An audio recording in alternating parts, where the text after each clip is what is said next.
नमस्कार दोस्तों। और आज हम बात करेंगे अनुच्छेद 13 के बारे में। अनुच्छेद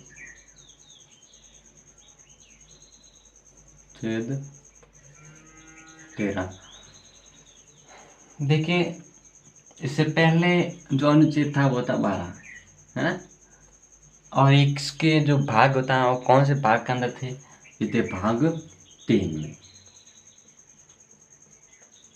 ठीक है ना। अनुच्छेद 13 किससे संबंधित है? तो जी ये मूल अधिकार से संबंधित है। किससे संबंधित है? मूल अधिकार।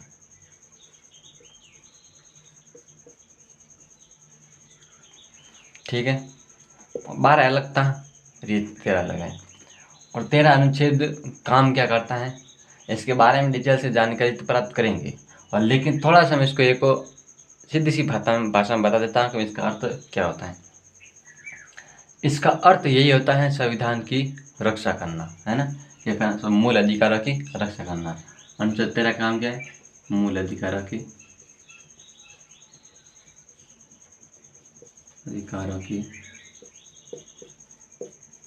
रक्षा करना, ठीक है ना। और इसमें क्या है कि अनुच्छेद 13 के अंदर किस प्रकार के कानून मूल अधिकार पर लागू होंगे, वो बात अनुच्छेद 13 के अंदर की गई है। यानी कि जो जितने भी कानून होते हैं, जितने भी अनुच्छेद होते हैं, उनका मूल अधिकार से संबंध किस प्रकार का होगा उसके बारे में जानकारी हमें कौन देता है? अनुच्छेद 13 देता है। अब इसमें क्या होता है देखते हैं।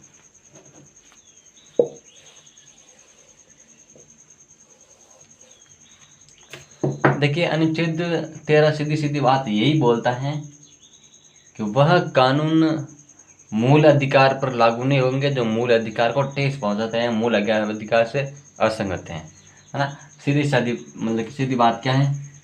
वह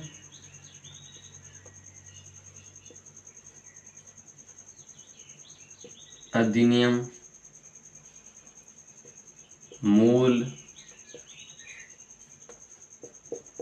अधिकार पर लागू नहीं होंगे जो मूल अधिकार को ठेस, जो मूल अधिकार से असंगत हैं, ठीक है ना।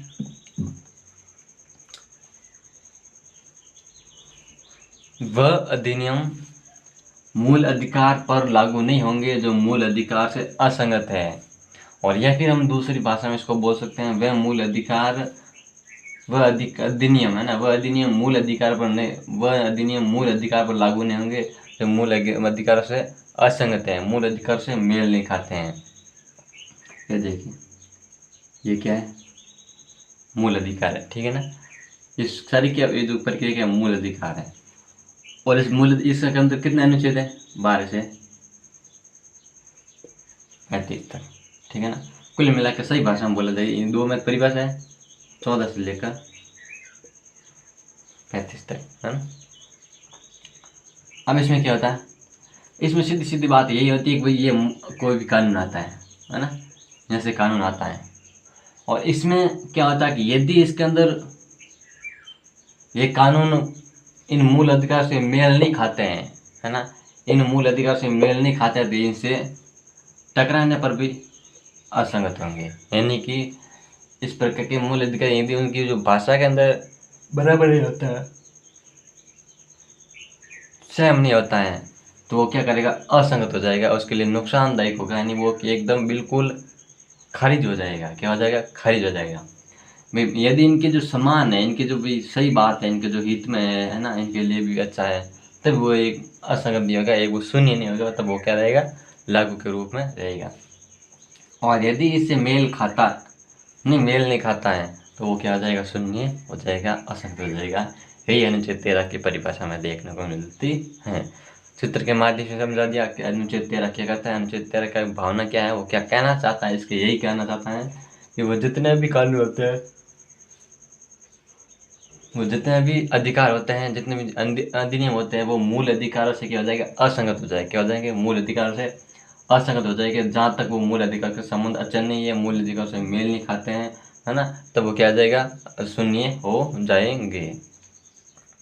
और इससे भी एक तरह से अधिक सुदृढ़ बनाने के लिए, एक अधिक विस्तार से और एक अधिक बहुत बड़े विस्तार से समझाने के लिए जो हमारा सुप्रीम कोर्ट है, उन्होंने कुछ नियम वगैरह बनाए थे, उन्होंने कुछ अपने उदाहरण दिए थे, जिसके माध्यम से हमें ये साबित होता है कि हाँ, हमें मूल अधिकार अनुच्छेद वो 13 के कहना चाहता है। ठीक है,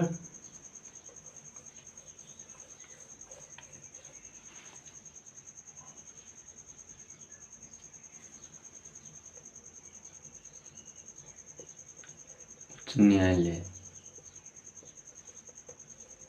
है ना, उच्च न्यायालय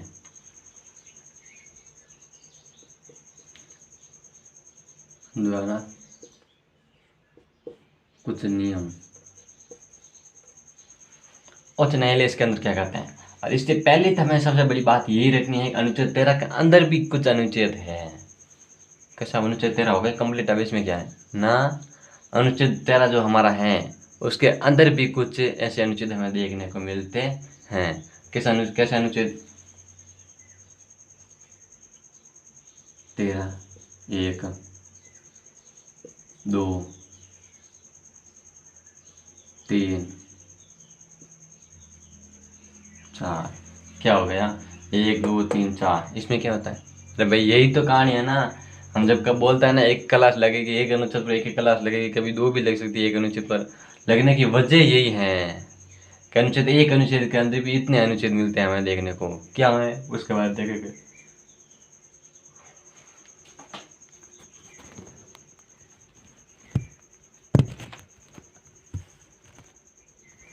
ठीक है ना, उसके बाद हम अध्ययन करेंगे सारा साल में क्या बोलता है।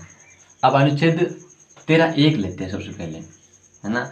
अब 13(1) के अंदर ही बात करता है, उच्च न्यायालय कुछ अपने नियम वगैरह प्रसारित करता है, वो किस प्रकार बोलता है।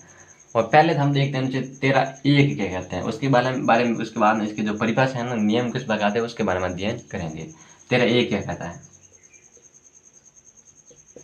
13(1) का मानना ये है कि जो अनुच्छेद है ना, जितने भी अधिकार थे, जितने भी नियम थे, जितने भी कानून थे, और जितने भी मूल अधिकार थे, जो भी पहले थे, कब,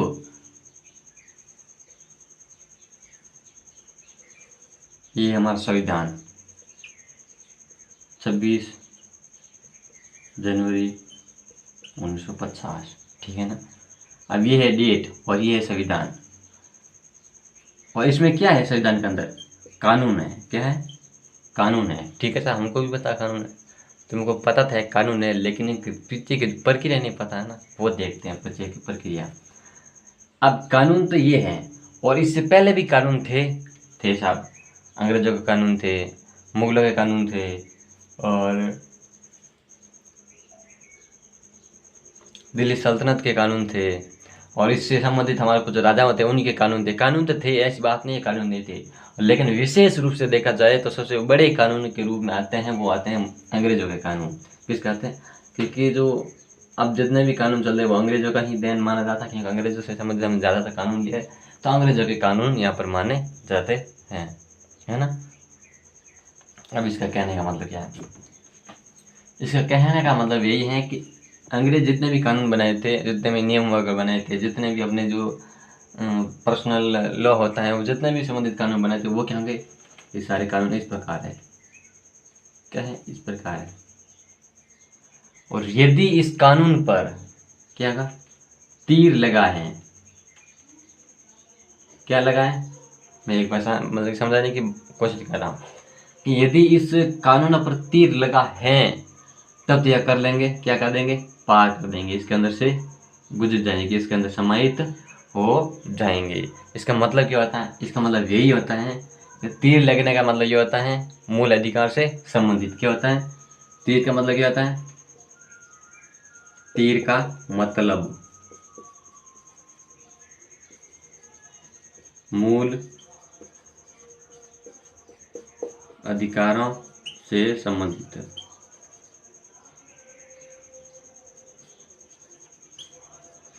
ठीक है ना, मूल अधिकारों से संबंधित। यदि तीर लगे हैं तब तो संविधान के अंदर समाहित हो जाएंगे। फिर तीर होंगे तो एकदम तीर यहाँ से बीच में से गुजर जाएगा, अंदर आ सकता है ना। यदि तीर नहीं हो गया, आप जो पीछे का आगे मतलब तीर करने को पार नहीं कर पाएगा ना। जब इसके अंदर टीका है तो ये पार कर लेगा ना। और यदि इसके अंदर टीका नहीं है, क्या है, टीका नहीं है, तो फिर क्या करेगा, ये आकर नहीं पहुंच जाएगा, क्या हो जाएगा, नहीं पहुंच जाएगा, क्या हो जाएगा, शून्य हो जाएगा। क्या हो जाएगा, शून्य हो जाएगा, इसका कोई मतलब नहीं रहेगा। तो इसका कहने का सीधा सीधा तात्पर्य यही है कि हमारा संविधान लागू हुआ था, उनसे पहले जितने भी अधिकार थे, जितने भी नियम थे, जितने भी कानून थे, यदि वे मूल अधिकार से संबंधित हैं, मूल अधिकार के लिए लाभदायक हैं, तब तो वे कानून बने रहेंगे। और यदि मूल अधिकार से असंगत हैं, मूल अधिकार से मेल नहीं खाते हैं, तो वो क्या हो जाएंगे, शून्य हो जाएंगे। कब कौन बोलता है, अनुच्छेद 1 बोलता है। ठीक है ना, इसका मतलब यही होता है कि भाई अनुच्छेद 13 का तात्पर्य हमें देखने को यही मिलता है कि संविधान पूर्व विधियाँ। 13 क्या कहता है, संविधान पूर्व विधियाँ, संविधान पूर्व विधियाँ। ठीक है साहब, ये तो क्लियर। अब इसके अंदर जो संविधान, जो हमारा जो सुप्रीम कोर्ट है ना, उच्च न्यायालय है, हमने तो बात बोल दी कि भाई हम तीर दे के समझा देंगे भाई ये तीर है, क्या ये क्या है, तीर है। और यदि इस पर तीर लगे तो संविधान का समझ हो जाएगा, मतलब एक उनके मूल अधिकार का संबंधित हो जाएगा। और यदि तीर नहीं, मूल अधिकार का संबंधित नहीं होगा। ठीक है ना, ये बात मैंने बता दी। और अब सुप्रीम कोर्ट क्या कहना चाहता है, उनका मानना क्या है, उनका मानना है पृथक्करण का सिद्धांत, पृथक्करण का सिद्धांत, है ना। पृथक्करण का सिद्धांत का मतलब क्या है, उनका मतलब यही है कि वह ऐसा अधिनियम, है ना, वह ऐसा अधिनियम जिसका भाग उस अधिनियम से अलग करने पर, क्या करना पड़ा, उस अधिनियम से अलग करने पर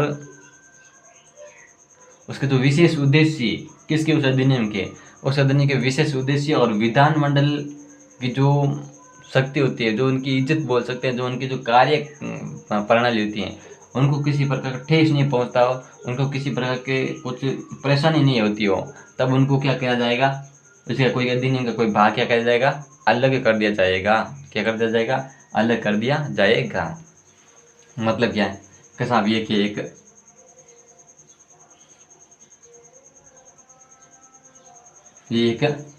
पर्दा है, ठीक है ना, क्या है, एक पर्दा है, और इसके अंदर क्या है, एक व्यक्ति खड़ा है, खड़ा है ना व्यक्ति। अब इसके 2 हाथ है ना, और ये क्या हो जाएगा, अधिनियम हो जाएगा। क्या हो जाएगा, अधिनियम हो जाएगा। इस प्रकार के चित्र बना के पॉलिटिकल के संबंधित जो बात आती है, इस प्रकार के चित्र बना के समझाने वाले बहुत कम मिलेंगे आपको। क्या, पॉलिटिकल के अंदर जब चित्र बनाने की बात आती है, चित्र बनाने के समझाने के वाला कोई व्यक्ति ज़्यादातर आपको नहीं मिलेंगे। ये मैं मेरे विश्वास के साथ कहता हूँ कि चित्र बना के समझाना ये बहुत बड़ी चीज़ होती है, क्योंकि मैं डायरेक्ट अनुच्छेद भी बता सकता हूँ, ये अनुच्छेद इसके अंदर ये बोला है, इनके अनुच्छेद के अंदर ये बोला है, क्योंकि ये बोला है अब सब मतलब कि बुक के अंदर मिल जाएगा, लिखा है, लेकिन हम पढ़ तो सकते हैं ना, लिखे हुए भी पढ़ सकते हैं, लेकिन समझ में नहीं आता ना, इसलिए हमें क्लासें लेने की आवश्यकता पड़ती है। तो इसके लिए ही हमें एक जो चित्र बना के समझाते हैं, उसके लिए हमें ध्यान रखना चाहिए। तब ये क्या बोलते हैं, एक व्यक्ति है। अब इसका नाम दे दिया हमें, अधिनियम दे दिया, और इस अधिनियम का कोई ऐसा भाग है ना, ऐसा भाग है वो यहाँ निकाल दिया जाए। क्या निकाल जाए, हाथ काट दिया जाए, काटना। और जब इसका हाथ काटते हैं तो इसको एक तो इसके उद्देश्य क्या था कि अभी मुझे एक हाथ से खाना खाना, क्या उद्देश्य था, खाना खाना। अब इसका हाथ काट रहे हैं, वो कौन सा काट रहे हैं, बायां काट रहे हैं, वो खाना जीवन मतलब कि इस हाथ से काट सकता है, इसको परेशानी नहीं हो रही है। और जब इसको काटते हैं तो मतलब किसी प्रकार की इसका विधान मंडल बोल सकते हैं, क्या बोल सकते हैं, विधान मंडल।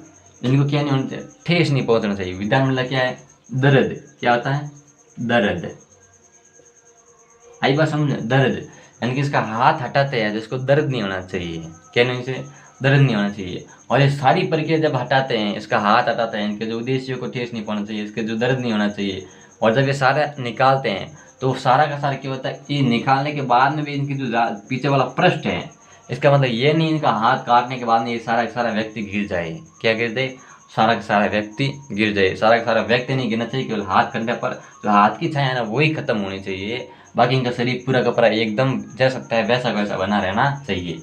मैं क्या करूँगा, इसका हाथ काट दिया, काट देना इसका हाथ। अब इसका चित्र तो बना है ना, यही बात पृथक्करण के सिद्धांत की होती है। क्या होती है? पृथक्करण के सिद्धांत की होती हैं। वह ऐसा अधिनियम जिसका कुछ भाग निकाल दिया जाता है, उस निकालने पर जो उस मतलब अधिनियम की जो विशेषता थी, विशेष उसके उद्देश्य थे और उसके विधान मंडल की जो शक्तियाँ जिस प्रकार थी, उनको किसी प्रकार का ठेस नहीं पहुंचना चाहिए।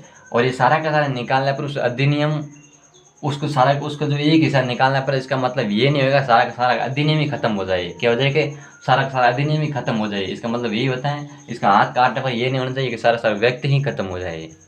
समझ में आया? आया ना?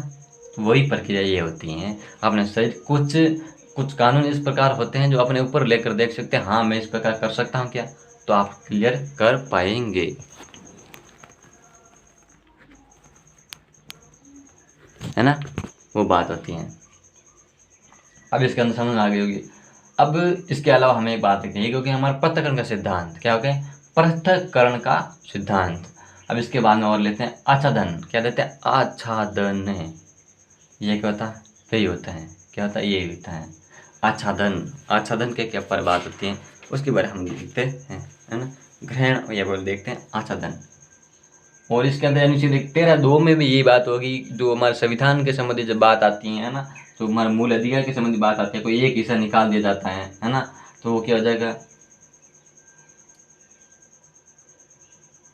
जब उनका कोई मतलब कि इनके जो पूरे शरीर में से कोई एक, जैसे जो एक अधिनियम होता है, उस अधिनियम से यदि कोई एक असंवैधानिक है वो अधिनियम, उसका एक हिस्सा निकाल दे जिसको असंवैधानिक है, तो उसका जो सारा सारा अधिनियम है ना वो मतलब कि बना रहता है, वो संवैधानिक रूप से बना रहता है। और यदि वो सारा सारा अधिनियम ही असंवैधानिक है और उसका एक हिस्सा निकाल दिया जाता है, वो सारा सारा क्या हो जाएगा? असंवैधानिक हो जाएगा। ये भी अनुच्छेद 2 इस प्रकार बात बोलता है। ठीक है साहब, आगे क्या बोलता है? आगे बोलता है आच्छादन। क्या बोलते हैं? आच्छादन, है ना? क्या बोलते हैं? आच्छादन। आच्छादन में क्या होता है? आच्छादन के हम दूसरे नाम से ग्रहण के नाम से भी जान सकते हैं।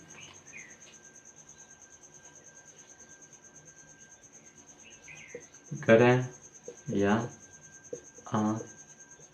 आच्छादन, इसका मतलब क्या होता है? देखिए, वही बात एक व्यक्ति की, ठीक है ना? अब ये व्यक्ति खड़ा है और इसके पास में कोई छोटी की वस्तु पड़ी है। ये छोटा व्यक्ति खड़ा है, ठीक है ना? खड़ा है ना? अब इसकी शारीरिक से एक छोटा व्यक्ति खड़ा है और यदि इसकी जो छाया है, सूर्य की किरणें इधर आ रही है, इधर से आ रही है और इसकी छाया इस पर पड़ रही है ना? इस पर पड़ रही है ना? जब ये छाया इसके ऊपर पड़ेगी तो क्या हो जाएगा? ग्रहण। छाया, आच्छादन, ग्रहण। जैसे सूर्य ग्रहण, चंद्र ग्रहण होता है ना, वही बात आती है, क्योंकि जो सूर्य की किरणें चंद्र पर पड़ती है ना, पृथ्वी का उसका छाया ना पड़ के चंद्रमा पर सूर्य का छाया ना पड़ के पृथ्वी का छाया पड़ता है, वो क्या हो जाता है? चंद्र ग्रहण हो जाता है, होता है ना? वही बात यहाँ होती है। इस व्यक्ति की छाया यहाँ पर पड़ती है, वो क्या हो जाता है? ग्रहण हो जाता है। क्या हो जाता है? ग्रहण हो जाता है। और यही बात कानून के अंदर होती है। ये हो गया कोई कानून हो गया, है ना? और ये क्या हो गया? मूल अधिकार हो गया ना? यदि इस मूल अधिकार की छाया इस पर पड़ेगी तो क्या हो जाएगा? ग्रहण हो जाएगा, वो आच्छादन हो जाएगा। क्या हो जाएगा? आच्छादन हो जाएगा। और यदि इसकी छाया इन पर मूल अधिकार की छाया इन पर नहीं पड़ती है, क्या नहीं पड़ती है? मूल अधिकार की छाया इनके पर नहीं पड़ती है, वो क्या हो जाएगा कि एकदम जैसा कानून था वैसा कानून रह जाता है ना? वही बात होती है। अभी जैसा मूल अधिकार पहले था वैसा, है ना? जैसे मूल अधिकार पहला था वैसा का वैसा ये अभी बना रहता है ना? जैसे पीछे के कानून थे, जब संविधान लागू हुआ था उससे पहले जितने भी हमारे कानून देखने को मिलते हैं, सब वो वैसे कानून थे, वो ऐसे कानून थे। और यदि वो इनका छाया का मतलब ये था, वो यदि वो कानून एक उपयोगी कानून थे, है ना, वो जनता के हित में कानून थे, वो जनता के लिए कानून थे, जनता के कल्याणकारी कानून थे, तो क्या होगा? इसमें मूल अधिकार, इस मूल अधिकार को इस पर किसी प्रकार ठेस नहीं पहुंचेगा। मूल अधिकार इस पर किसी प्रकार हावी नहीं होगा। क्या ना? हावी नहीं होगा। क्यों नहीं होगा? क्योंकि ये मूल अधिकार जनता के कल्याणकारी बात करता है और ये भी जनता की कल्याणकारी बात करता है, तो फिर इसकी छाया कहाँ पड़ेगी? क्योंकि सूर्य की किरण यहाँ पर आ जाएगी सीधी, दोनों एक बराबर हो गए। बराबर होगी। जब किरणें यहाँ पर आ जाएगी, दोनों की छाया इसके ऊपर आपस में पड़ेगी नहीं, सीधी पड़ जाएगी। और यदि ये मूल अधिकारों के हित में नहीं है, जनता के पहले विरोध में थे, हमारा संविधान बनने का मतलब यही था, जितने भी कानून है नहीं जनता के विरोध में थे, जनता के उपयोगी नहीं थे, वो सारे के सारे हटा दिए जाए, तो इसका एकदम छाया पड़ेगा, वो क्या हो जाएगा, ग्रहण हो जाएगा, आच्छादन हो जाएगा। जब ग्रहण होगा, आच्छादन होगा, इसका मतलब ये नहीं होता है कि वो कानून खत्म हो गया। इसका मतलब क्या होता है, मैंने बताया, जब सूर्य ग्रहण होता है, चंद्र ग्रहण होता है, और चंद्र ग्रहण होता है ना, ये होगी चंद्रमा, ये होगी सूर्य, ये होगी पृथ्वी, है ना। अब इसकी छाया यहाँ पर पड़ती है पृथ्वी पर, है ना। जब सूर्य की छाया यहाँ पर पड़ती है, तो सूर्य की छाया वापस चंद्रमा पर पड़ती है ना। अब चंद्रमा क्या सोच रहा है कि मेरे ऊपर छाया किसी की पड़ रही, पृथ्वी की पड़ रही है, तो इसका मतलब ये नहीं सूर्य खत्म हो गया। मेरा समझाने का मतलब यही होता है, ग्रहण और आच्छादन का मतलब क्या था, यही होता है, वो कानून बना रहता है। कैसे, यदि वो कानून गलत भी कानून थे, है ना, भाई जनता के हित में नहीं थी, फिर भी वो बना रहता है। कैसे, आच्छादन और ग्रहण के माध्यम से। कभी ये सूर्य है ना, इसकी किरणें यहाँ पर पड़ती हैं, और ये पर जब इनकी किरणें यहाँ पर पड़ती है, तो इनकी जो छाया है वो चंद्रमा पर पड़ता है ना, चंद्रमा पर। तो जब चंद्रमा पर पड़ता है, वो क्या हो जाएगा, चंद्र ग्रहण हो जाता है। इसका मतलब चंद्रमा क्या सोचेगा, अच्छा मेरी शायद सूर्य की पड़ रही है, तो इसका मतलब मेरी शायद पृथ्वी की पड़ रही है, इसका मतलब सूर्य है ही नहीं। अरे नहीं बाबू, सूर्य है, तभी इस पृथ्वी की छाया इस पर पड़ रही है। इसका मतलब सीधा साधा यही होता है कि जो ये जितने भी पहले कानून है, यदि वो जनता के हित में नहीं है, अभी जनता को कुछ विरोध में है, फिर भी वो कानून बने रहते हैं। क्यों, क्योंकि विशिष्ट परिस्थितियों के अंदर जब परेशानियां हमारे उपयोग में नहीं होती है, जनता के हित में नहीं होती परेशानियां, उस समय में कानून क्या रहते हैं, बने रहते हैं, कानून लागू होते हैं। इस प्रकार जैसे कैसे, जैसे कोरोना काल के अंदर पुलिस वाले क्या करते थे, जनता को पीटते थे ना। क्यों, क्योंकि वो मतलब घर से बाहर निकलते थे, भी घर से बाहर नहीं निकलना है, तो पुलिस वाले क्या करते थे, जनता को बेच देते, डंडों से मारते थे, है ना, जो बाहर निकलता था। ये बात सही है ना। और यही बात अंग्रेजों के काल में वही थी ना, कि जब कोई जनता का भाई उनके काम नहीं करती थी, जनता के हित में नहीं, सॉरी वो पुलिस के हित में काम नहीं करती थी जनता, पुलिस को कहने पर वो कर वगैरह नहीं देते, टैक्स नहीं देती थी, फिर वो पुलिस वाले क्या करते, उनको मारते थे, डंडे थे, है ना, उसको पीटते थे, उनको सजा देते थे ना। अब पुलिस भी जनता को मार रही है, और ये भी जनता को मार रहे थे, तो वो क्या था, एक कानूनी था ना, एक कानून रूप से वो कार्रवाई कर रहे थे। और जितने भी जलियांवाला बाग हत्याकांड है ना, हम इस प्रकार देखते हैं, पुलिस वाले क्या करते हैं, वो अपने रूप से कानूनी रूप से कार्य करते हैं ना। अब वो क्या एक कानूनी था ना, कानून था ना, वो कानून आज भी बना है ना, लेकिन वो कानून हमको दिखता नहीं है। तो इसका मतलब क्या था, वो एक ग्रहण आच्छादन है, क्या है, ग्रहण भी है और आच्छादन भी है। तो इस प्रकार के कानून अनुच्छेद 13(1) के अंदर समाहित क्योंकि अनुच्छेद 13 क्या कहता है, वह कानून संविधान के अंदर लागू नहीं होंगे जो जनता के हित में नहीं है, जनता के कल्याणकारी नहीं है। तो ये कानून लागू हो रहा है, क्यों हो रहा है, इस प्रकार की जो प्रक्रिया में ग्रहण आच्छादन है। और संविधान ने उच्च न्यायालय ने क्या इनको एक उस सुदृढ़ रूप से, एक विस्तार रूप से समझाने के लिए ग्रहण और आच्छादन का प्रयोग किया है। आई बात समझे, मेरे को लगता है इस चीज़ को आपको समझ में आ गई होगी, है ना। और फिर आगे लेते हैं, आगे कौन सा लेते हैं, आदित्याग, क्या लेते हैं, आदित्याग।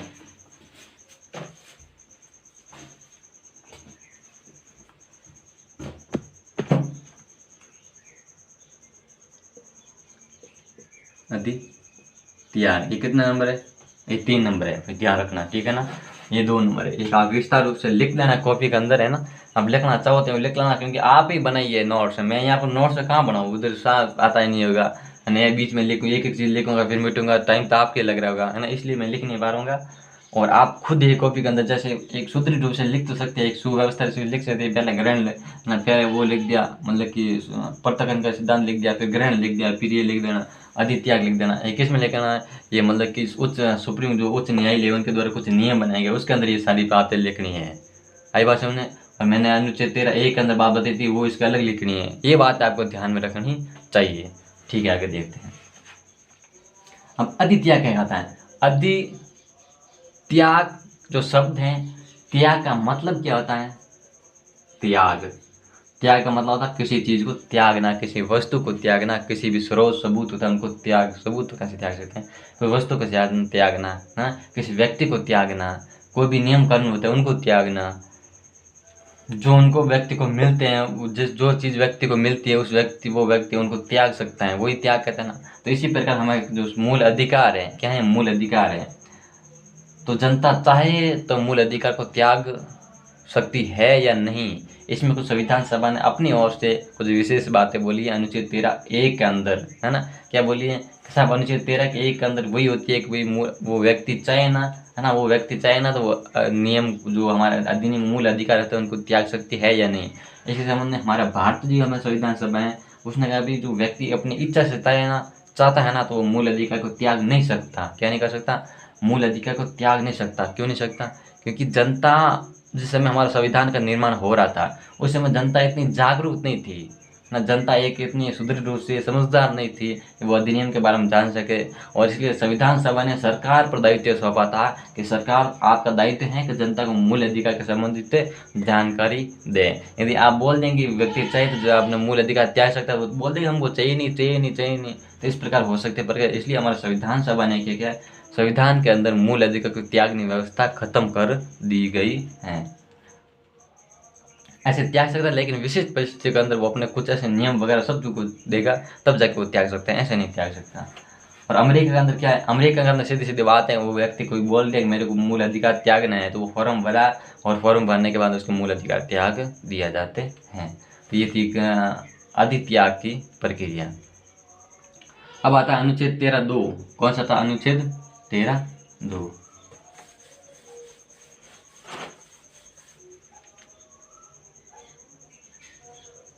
13(2) क्या कहता है? अनुच्छेद 13(2) के कहना क्या मतलब यही होता है कि भाई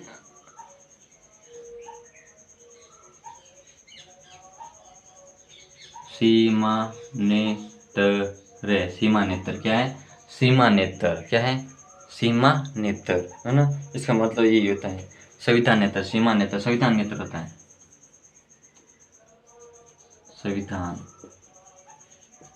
संविधान नेत्र। इसका मतलब क्या होता है? इसका मतलब सीधा सीधा यही होता है, कुछ नियम होते हैं, कुछ कानून होते हैं, वो सारे के सारे संविधान नेत्र ना संविधान के अंदर समाहित होता है। क्या होता है? संविधान के अंदर समाहित होते हैं। जैसे ये क्या है? मूल अधिकार है। क्या है? मूल अधिकार है। मूल अधिकार है। अब इसमें क्या हो गया? अब इसके अंदर आदेश हो गया, ठीक है ना, उपादेश हो गया और विधि हो गई, उपविधि हो गई, सूचना हो गई, परंपरा हो गई, पर्ता हो गई,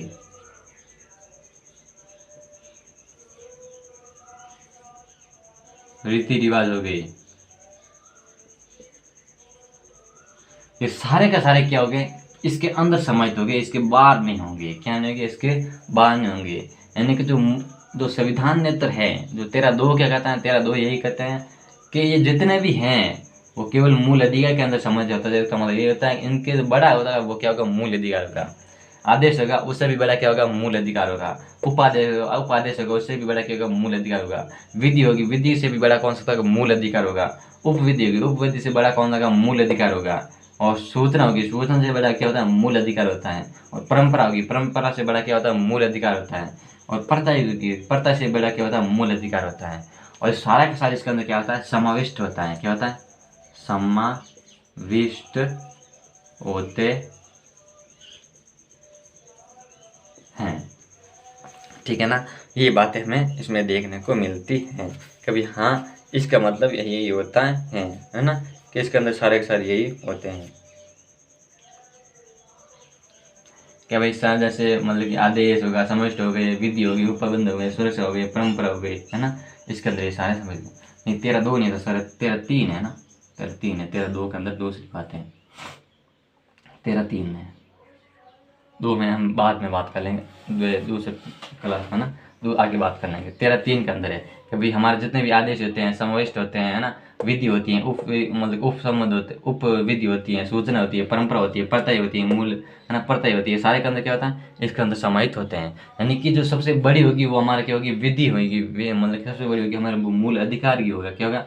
मूल अधिकार ही होगा। और इस 13(3) को हम संविधान नेत्र नहीं कहते, इसको विधि का अर्थ कहते हैं। क्या कहते हैं? विधि का अर्थ कहते हैं। विधि का अर्थ क्योंकि वो समांतर वो दूसरा 13(2) के अंदर था, 13(2) के अंदर बाद में बात करेंगे हम, ठीक है ना। ये 3 बात कर ली बीच के अंदर, तो 3 ले लेते हैं। अब इसके अंदर यही होती हैं कि भाई आदेश हो गया ना, इसके अंदर हमारी ये चीज़ें समाहित होती हैं। कभी इससे विधि का अर्थ ये होता है कि विधि से बड़ा कोई नहीं होगा, जो हमारा मूल अधिकार होगा ना उससे बड़ा कोई नहीं होगा। इसका मतलब सीधे सीधे ये बात है, जो हमारी विधि होती हैं, जो हमारे नियम वगैरह बने होते हैं, कानून होते हैं, मूल अधिकार के कल्याणकारी योजनाएं होती हैं, उससे बड़ा ये कुछ नहीं होगा। क्या नहीं होगा? इससे बड़ा कुछ नहीं होगा। अब विधि का मतलब क्या होता है? विधि का मतलब बाहर से और देखा जाए तो कुछ न्यायालय ने इस प्रकार विशिष्ट मतलब कि एक खुलासा किया है कि अभी जो कार्यपालिका और विधानमंडल, संसद जितने भी कानून नियम बनाती हैं वो क्या हो जाएंगी, जब मूल अधिकार यदि वो हित में नहीं है, मूल अधिकार के कल्याणकारी नहीं है, मूल अधिकार को एक शक्ति कम करते हैं, तो क्या हो जाएंगे? शून्य हो जाएंगे। क्या हो जाएंगे? शून्य हो जाएंगे। यानी जो 13 विधि का अर्थ ये साबित हमें करता है। ठीक है साहब। और इसमें क्या कहते हैं, और इसके अंदर कुछ विशेष बातें हम इस प्रकार बोलते हैं कि भाई विधि में जो रूढ़ी प्रत्यय रीति रिवाज है वो सारे के सारे यदि मूल अधिकार के हित में नहीं है तो वो क्या हो जाएगा? वो रद्द हो जाएगी। लेकिन पर्सनल लॉ है ना, मुस्लिम पर्सनल लॉ है, हिंदू है, और जो मुस्लिम कोर्ट, मुस्लिम जो व्यक्तित्व है, मतलब कि मुस्लिम पर्सनल लॉ है, मुस्लिम है, मुस्लिम पर्सनल लॉ है, हिंदू है, मुस्लिम है, जो इनके जो व्यक्ति होते हैं, हिंदू मुस्लिम व्यक्ति होते हैं, उनके एक विशेष व्यक्तित्व को क्या होते हैं, ये जो व्यक्ति होते हैं, हिंदू मुस्लिम व्यक्ति होते हैं, इनके विशेष व्यक्तित्व के संबंधित जो बात आती है तो वो मूल अधिकार इसमें एक विशेष रूप से काम करते हैं। कभी इसके संबंधित जो भी नियम वगैरह होते हैं वो क्या हो जाएंगे? एकदम शून्य हो जाएंगे। मूल अधिकार से बड़ा क्या हो जाएगा? व्यक्ति का एक अपना व्यक्तित्व हो जाएगा। हाँ, मेरा व्यक्तित्व है, ये कोई सबसे बड़ा होगा। लेकिन सारे दूसरी बात इससे बड़ी नहीं होगी। दूसरी बात से क्या होगी? इससे बराबर होगी कि भाई जो मुस्लिम पर्सनल लॉ हो गया, हिंदू हो गया है ना, इसे ही हो गए, तो इनकी जो व्यक्तित्व है वो इस विधि में शामिल नहीं होगी, कभी इन विधि के अंदर शामिल नहीं होगी, है ना। संविधान के भाग 3 के अंदर किसी वैधानिक विधि को खारिज नहीं कर सकती है, कि संविधान के अंदर जो वैधानिक विधि होती हैं उनको भैया किसी तरह से खारिज नहीं कर सकती। कि ठीक है साहब, हमें ये बात समझ में आ गई कि हाँ भाई अनुच्छेद 13 के अंदर भी हमें ये बातें समझ में आई, 13(3) के अंदर भी हमें ये बातें समझ में आई थी, है ना। और यही बातें हमारी इस प्रकार होती हैं, ठीक है ना। और इसके बाद में अनुच्छेद 13(2) आता है। कौन सा था? अनुच्छेद 13(2) आता है। एक मिनट लाइट करता है इसके, है ना।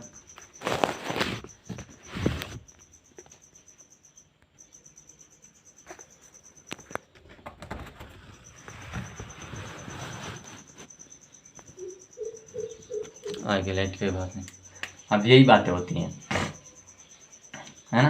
अब इसमें हमने क्या बात करी? 13(2) के अंदर तो बात ये होगी, और 13(3) के अंदर बात होगी। 13(3) है, हाँ। अब हमारा जब संविधान की जब आत्मा के मूल अधिकार की आत्मा के रूप में बात करते हैं, मूल अधिकार को बचाने की जब बात करते हैं, तो ये 13(3) ही काम करता है। यदि 13(3) नहीं होता है तो मूल अधिकार के अंदर किसी प्रकार कोई भी सरकार आती है उसके अंदर परिवर्तन कर सकती हैं अपनी इच्छा से अनुसार। जैसे कांग्रेस आई, कांग्रेस इसमें परिवर्तन कर लेगी, बीजेपी आएगी, बीजेपी इसमें परिवर्तन कर लेगी, क्योंकि 13(3) नहीं होगा ना। हमारे लगभग पीछे कुछ वर्षों के अंदर 13(3) ही काम कर रहा था मूल अधिकार को बचाने के रूप में, है ना। इसलिए विधि का अर्थ हमने विशेष रूप से बता दिया है आपको। यदि कार्यपालिका और विधानमंडल सरकार जिस प्रकार के कानून नियम बनाती है वो सारे के हो जाएंगे, रद्द हो जाएंगे। पता था ना, यही बातें हमें देखने को मिलती हैं। अब बात करते हैं 13(3) हो गए। अब बात करते हैं 13(2) वापस, है ना, ये बीच में रह गया था। 13(2), 13(3) में बात कर ली। 13(3) में कहता है विधि का अर्थ था, और 13(2)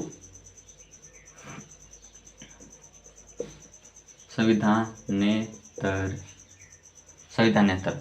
अब संविधानेतर का क्या मतलब कहता है ना। इसके नियम कुछ अलग होते हैं, है ना। क्या होता है? इसके नियम कुछ अलग होते हैं, क्या संविधान पश्चात या संविधान मतलब कि विधि से, है ना। इस प्रकार जो भी नियम वगैरह थे हमें देखने को मिलते हैं, है ना।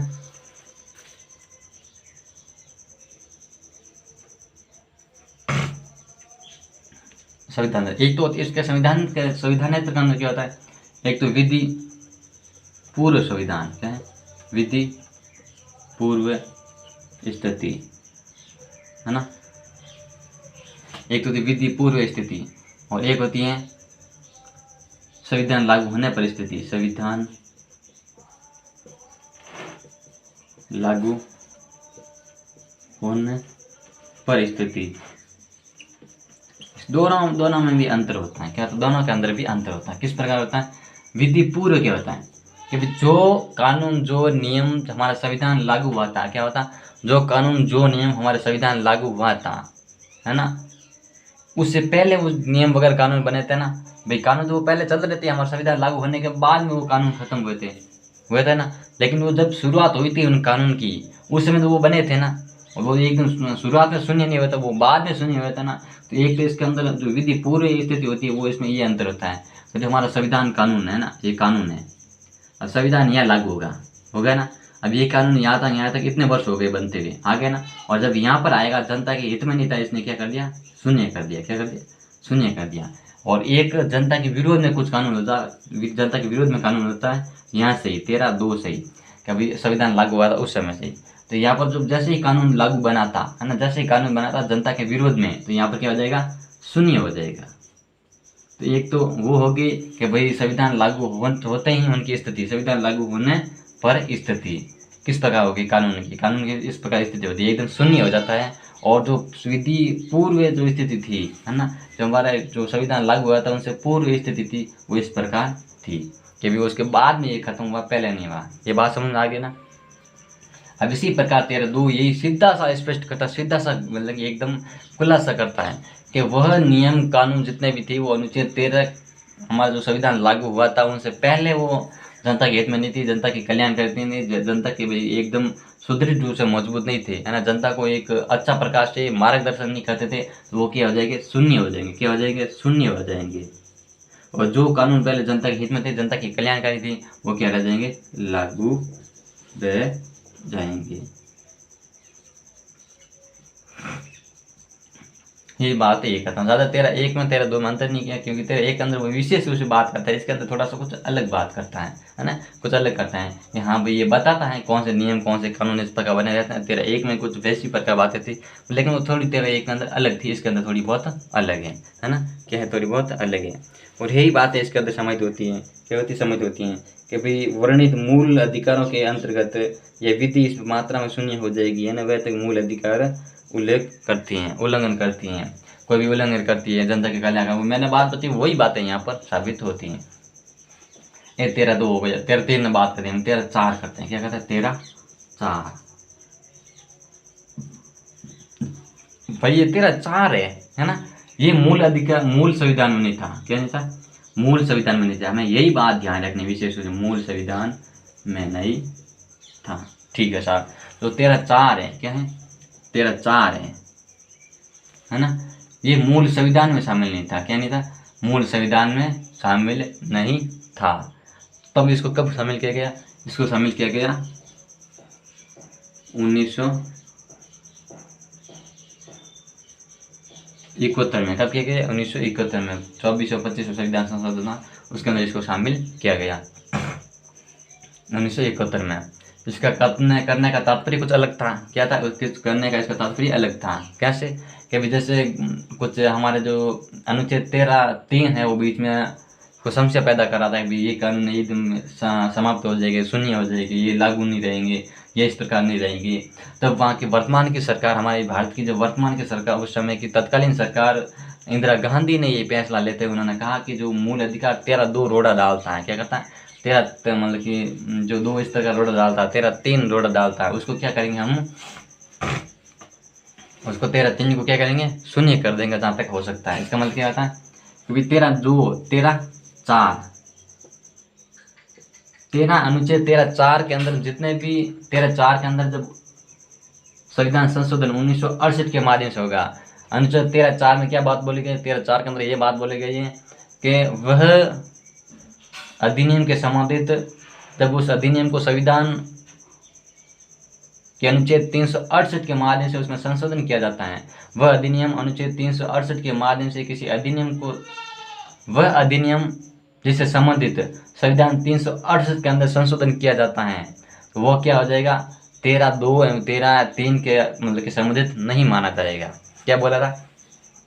13(4) क्या बोलता है? 13(4) ये बोलता है भाई अनुच्छेद 368 के माध्यम से हम संविधान के में किसी भी प्रकार का संशोधन करते हैं, क्या कहते हैं, संविधान में किसी भी प्रकार का संशोधन करते हैं तो वो 13(2)(3) के अंदर नहीं माना जाएगा। 13(2) और 13(3) के अंदर, इसके अंदर किसी प्रकार का नहीं माना जाएगा। 13(3) हमें रोड़ा डालता है, 13(3) के अंदर नहीं माना जाएगा, ये 13(4) कहते हैं। तो इसका मतलब क्या हो गया, ये 13(4) का मतलब यही हो गया कि भाई जितने सारे थे ये क्या हो गया, शून्य हो गया।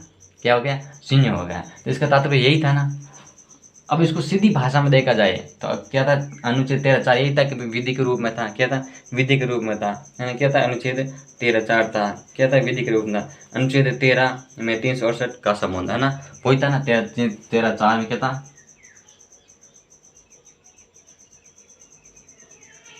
13(4) वह संविधान अनुच्छेद लिख लेना, ठीक है ना, कहाँ लिखे हैं, 13(4) अनुच्छेद 368 से संबंध, ये 4 हमारा ये था, है ना। अब 13(a) क्या था, विधि मतलब विधि पूर्व संविधान, है ना। विधि मतलब कि संविधान लागू होने से पूर्व स्थिति, है ना, संविधान लागू होने से पूर्व स्थिति, है ना, विधि पूर्व स्थिति, ये बात है ना, विधि पूर्व स्थिति पहला ये था। और दूसरा संविधानेतर था, है ना। तीसरा था विधि का अर्थ है। और 4 नंबर क्या है, अनुच्छेद 368 से संबंध। तो हम यही बात बोले थे कभी अनुच्छेद 13(4) क्या बोलते हैं कि अनुच्छेद 368 के माध्यम से यदि किसी के संबंधित संविधान के किसी भाग से संबंधित यदि संशोधन किया जाता है, यदि उसके अंदर परिवर्तन किया जाता है, तो वह परिवर्तन चाहे मूल अधिकार के संबंधित हो चाहे किसी के संबंधित हो, वो 13(3) के अंदर समाहित नहीं होगा, 13(3) के अंदर शामिल नहीं होगा। 13(3), 13(2), 13(1) नहीं, 13(3), 13(2) के अंदर शामिल नहीं होगा। अभी 13(3) कहता है कार्यपालिका संविधान, कार्यपालिका है वो संविधान में इस प्रकार के संशोधन नहीं कर सकती जो भी मूल अधिकार को ठेस पहुंचाती है। मैंने पिछले तो कुछ शब्दों में क्या बोला था कि अभी 13(3) के अंदर कि जितने हमारे नियम कानून वगैरह होते हैं, है ना, उसके संबंध यदि कार्यपालिका विधानमंडल संसद कानून नियम बनाती है तो क्या हो जाएगा, उस जो मूल अधिकार के संबंध क्या हो जाएगी, एकदम शून्य हो जाएगी यदि वो मूल अधिकार के हित में नहीं है। तो इसका मतलब यही होता है विधि का अर्थ। लेकिन इसने कुछ परिवर्तन कर दिया, क्या कर दिया, परिवर्तन कर दिया। क्या कर दिया, कभी 13(4) के अंदर जितने भी नियम वगैरह कानून को सरकार बनाती है और वो संविधान 368 के माध्यम से संशोधन करती हैं, तो वो 13(3) इसके अंदर शामिल नहीं होगा। 13(3) इसी के प्रकार किसी भी रोड़ा नहीं डालेगा। और इसका मतलब ये होता है, ये क्या होता है, एक व्यक्ति होता है ना। और ये 4 नंबर है, और ये भी कोई भी काम करता है ना, वो 368 के माध्यम से काम करता है। तो ये 13(3) के अंदर किसी प्रकार की इसको दिक्कत नहीं होनी चाहिए। ये काम कर रहा है, ये घूम रहा है, ये भी कर रहा है, लेकिन इसको कोई दिक्कत नहीं होनी चाहिए। लेकिन इससे पहले क्या बोलता था कि अभी 13 जो भी इससे 13(4) का मतलब ये था कि इससे पहले जितने भी कानून वगैरह थे जो कार्यपालिका था, यदि वो काम करती थी तो इसके अंदर 13(3) रोक डालता था। यदि जनता के हित में नहीं थी वो 13(3) क्या करता था, रोक देता। लेकिन अब नहीं रोक सकता। क्यों नहीं रोक सकता, क्योंकि अनुच्छेद 4 और एक और आ गया और इसके परिभाषा यही बोलता है कि 13(4) यही बोलता है कि वो किसी प्रकार नियम कानून वगैरह इस प्रकार लागू नहीं होगा, वो जनता मतलब कि किसी प्रकार का रोड़ा नहीं डालेगा। तो 368 के माध्यम से संशोधित किया जाता है, तो 13(3) इसमें किसी प्रकार कोई मतलब कि अपनी जो हस्तक्षेप नहीं करेगा। मैंने इसको लगभग 10 से 15 बार 20 बार बता दिया, 13(3), 13(4), 13(3), 13(4।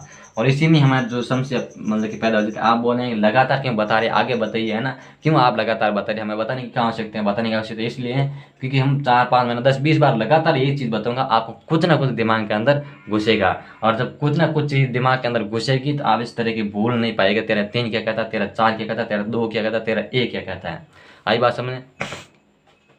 अब 13(4) हमें लाना क्यों पड़ा वो देखते हैं, क्योंकि मैंने सारी बात पहले बता दी है पिछली क्लास के अंदर। एक तो शंकर बनाम भारत संघ राज्य 1951।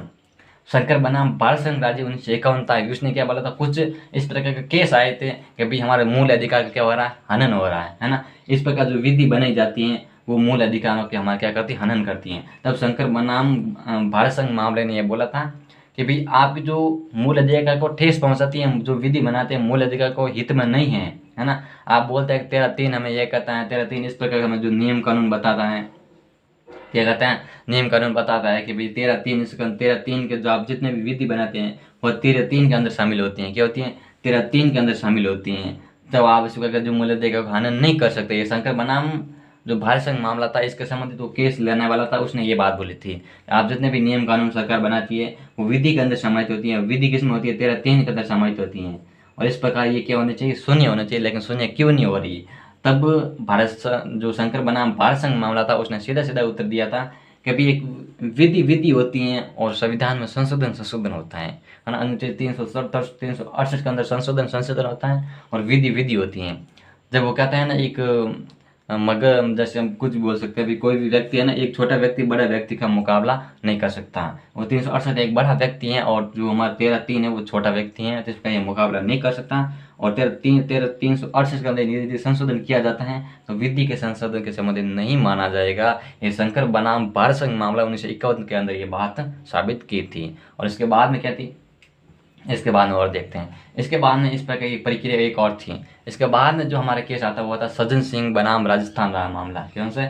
सज्जन सिंह बनाम राजस्थान मामला 1965 में। कब आता है? 1965 में सज्जन सिंह बनाम राजस्थान संघ मामला। इसने क्या किया? इसने 13 जो शंकर बनाम भारत संघ मामला था उसके बारे में इन्होंने जांच की थी। किसने? सज्जन सिंह बनाम राजस्थान मामला ने किसकी जांच की थी? इसकी जांच की थी। और इसकी जांच करके उन्होंने सही पाया कि नहीं यार ये तो बोल रहे हैं, वो तो सही बोल रहे हैं कि भाई संविधान संशोधन 368 होता है, विधि होती है। भाई फर्क तो है अभी दोनों के अंदर। वो 368 ना वो सबके बारे में संशोधन की बात करता है, संविधान के सभी कानूनों के बारे में संशोधन की बात करता है, और ये 13(3) के मूल अधिकार की बात करता है। इसलिए बहुत बात उनकी सही है। ये आया था 1965 में। क्या आया था? 1965 में। और इसके बाद में गोलकनाथ बनाम पंजाब राज्य मामला आया था। गोलकनाथ बनाम पंजाब राज्य 1967 के अंदर। कब आया था? 1967 के अंदर। उसने क्या बोला था? उसने बोला था कि उसने ये जांच की थी भाई क्या सज्जन सिंह भी यही बोलते हैं, वो भी यही बोलते हैं, तब भी फिर भी जनता उनका क्या करे? विरोध करे। क्यों करे विरोध? तब उसने एक बात ध्यान दिया और बोला कि जितने भी नियम कानून वगैरह होते हैं यदि वो 13(3) के अंदर रोड़ा डालते हैं, क्या करते हैं?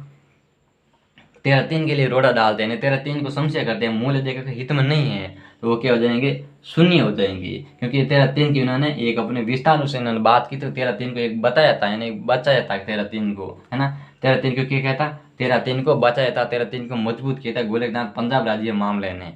और उन्होंने एक बात बोली थी कि ये मतलब कि भूत लक्ष्य नहीं है, ये भूत लक्ष्य नहीं है, ये भविष्य लक्ष्य है। क्या है? भविष्य लक्ष्य है।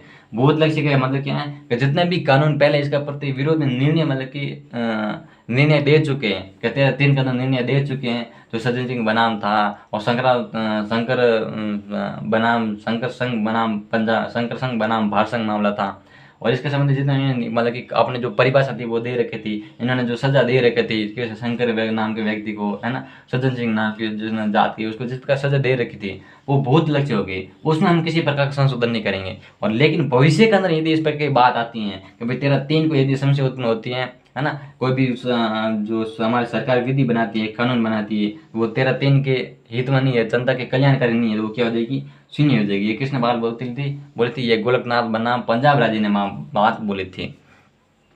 लेकिन जब यह बात बोली थी तो 1971 के अंदर हमारे संविधान में और संशोधन होता है, वो होता है 13(4). तब इंदिरा गांधी को लगा नहीं यार ये गोलकनाथ पंजाब राज्य मामला इस प्रकार की बात करता है, क्या करता है? इस प्रकार की बात करता है, फिर तो हम कुछ कर ही नहीं सकते, क्योंकि इन्होंने सारी बातें पलट दी भाई। शंकर बनाम भारत संघ मामला था उसको पलट दिया, सज्जन सिंह बनाम मामला था उसको बदल दिया, राजस्थान मामला सज्जन सिंह राजस्थान मामला उसको बदल दिया था। फिर गोलकनाथ बहुत बड़ी इसने दिक्कत कर दी। तब का ये अच्छा ये गोलकनाथ बनाम पंजाब राज्य इस प्रकार की बात करता, मैं कुछ और करती हूँ। उसने एक 13(4) जोड़ दिया था। यही 13(4) जोड़ा था 1971 के इंदिरा गांधी की सरकार ने। 13(4) में यही बोला था 368 के अंदर यदि किसी प्रकार का संशोधन किया जाता है, 13(4) में बोला था संविधान के अंदर किसी प्रकार का संशोधन किया जाता है 368 के माध्यम से, तो वो 13(3) के अंदर शामिल नहीं होगा। 13(3) इसके अंदर कुछ भी नहीं कर सकता, नहीं 13(2) इसके अंदर कुछ कर सकता है। ये बात इस प्रकार की थी। लेकिन एक और आया, केशवानंद भारती बनाम केरल राज्य। क्या आया था? केशवानंद भारती बनाम केरल राज्य 1973, 24 अप्रैल 1973। ये 24 अप्रैल 1973 को आया था, केशवानंद भारती बनाम केरल राज्य। इसने क्या बोला था? इसका बोलने का मतलब यही था कि भाई इन्होंने केस लाए थे, लेकिन केशव भारती बनाम केरल राज्य जो केशवानंद भारती थी वो हार तक गए थे, उन्होंने केस हार गए थे, लेकिन संविधान की जो इज्जत थी, हमारा जो संविधान है, उनको उन्होंने बचा रखा था। कैसे? उन्होंने जब हारने के बाद में भी इनको जो जो इनका निर्णय आया था वो 6-7 से आया था। कितने बेंच बैठी थी, मतलब कि 5-6-11 मतलब कि बेंच बैठी थी। 11 जो न्याय मतलब पीठ थी उसकी बैठी थी, और 6 मतलब कि 5-6 से इनका निर्णय आया था। सॉरी 13 बैठी थी, 6-7 से निर्णय आया था। 13 हाँ 13 जजेस बेंच बैठी थी, 6-7 से निर्णय आया था। और उन्होंने बोला था कि भाई संविधान के अंदर 368 के माध्यम से संशोधन किया जा सकता है, और 13 वो मतलब कि 13(3) के अंदर भी कुछ शामिल नहीं होगे, है ना। उसके 13(3) के अंदर भी मान्यता हम नहीं देंगे। मान लेते 13(3) के अंदर वो किसी प्रकार का रोड़ा नहीं डालेंगे, 13(3) को किसी प्रकार का मतलब कि विरोध नहीं करेंगे, है ना, उसको किसी प्रकार की दिक्कत नहीं होगी।